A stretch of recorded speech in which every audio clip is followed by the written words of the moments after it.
Shalom saudaraku yang kasih dalam Tuhan, selamat pagi. Hari ini saya ingin membagikan bagi kita semua renungan kebenaran firman Tuhan yang terdapat dalam Roma 12 ayat 12. Di sana dikatakan, bersukacita dalam pengharapan, sabarlah dalam kesesakan, dan bertekunlah di dalam doa. Dari kebenaran firman Tuhan ini saya ingin memberikan tema, yaitu 3 kunci menghadapi persoalan hidup.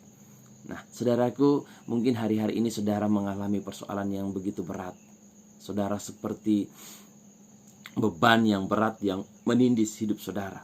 Nah, tapi ada 3 kunci pagi hari ini yang kita belajar bagaimana kita keluar atau bagaimana kita menghadapi persoalan-persoalan yang berat tersebut.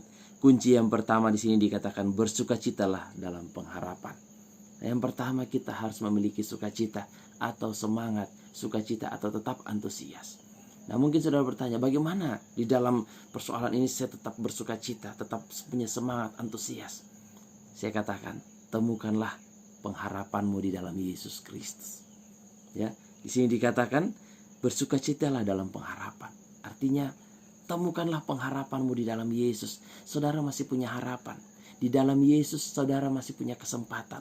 Ada kasih karunia yang begitu besar yang dilimpahkan dalam hidup saudara ketika wajah matamu memandang kepada Yesus. Ingat, kasih Yesus sudah cukup menyatakan bahwa Dia mengasihi saudara. Dia mati bagi saudara. Dia rela meninggalkan tahta di surga untuk datang ke dalam dunia. Untuk apa? Untuk mengangkat hidup saudara, untuk menarik hidup saudara dari kebinasaan, dari dosa. Oleh sebab itu, saya yakin ketika Anda datang pada Yesus, Anda akan menemukan pengharapan. Dan itulah akan membangun roh Anda untuk Anda terus bersemangat ketika Anda menghadapi persoalan-persoalan hidup. Yesus berkata, marilah kepadaku semua yang berbeban, lelah, letih, lesu. Aku akan memberikan kelegaan kepadamu. Jadi satu hal, temukanlah sukacita dalam pengharapan. Dan pengharapan itu hanya ada di dalam Yesus. Ia memberikan kita kemenangan, memberikan kita jalan keluar selalu. Yang kedua, saudaraku, di sana dikatakan sabarlah dalam kesesakan. Sabarlah dalam kesesakan. Nah, kita juga harus memiliki ketahanan. Bicara tentang kesabaran itu adalah bicara tentang ketahanan. Ya, artinya kita harus bersabar menantikan jawaban itu, menantikan Tuhan berkarya dalam kehidupan kita, menantikan kesempatan itu terbuka, menantikan pintu itu terbuka atas hidup saudara.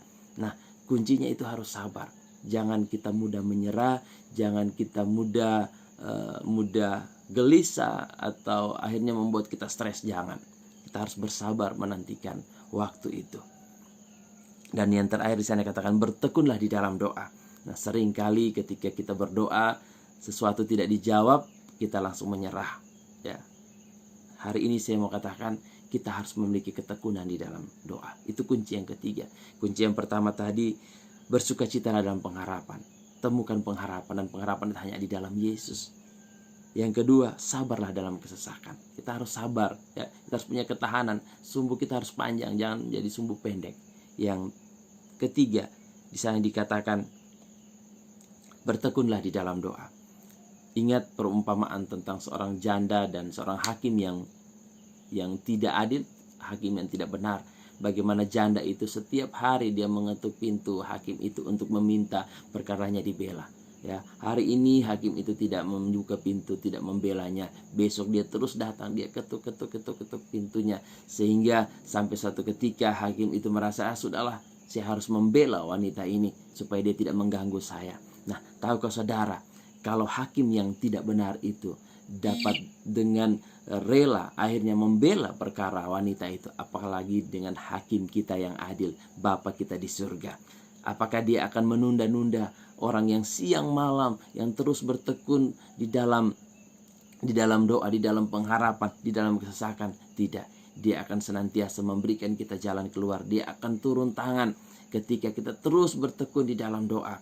Karena ingat, di dalam kehidupan kita ada namanya waktu Tuhan. Ya, kita tidak bisa berpikir, ini waktunya kita. Tidak. Ada waktunya Tuhan. Waktunya Tuhan adalah waktu yang terbaik bagi kita. Oleh sebab itu, teruslah bertekun di dalam doa. Teruslah berdoa sampai kapan? Sampai Tuhan menjawab doa kita. Nah, demikianlah kebenaran firman Tuhan yang saya bagikan bagi kita, kiranya ini dapat memberkati kehidupan saudara, yaitu 3 kunci untuk menghadapi persoalan hidup. Kunci yang pertama yaitu tetap bersuka cita di dalam pengharapan. Yang kedua, bersabar di dalam kesesakan, kesulitan apapun. Dan yang ketiga, yang terakhir, sana katakan, bertekunlah di dalam doa. Kiranya Tuhan memberkati kita semua. Shalom.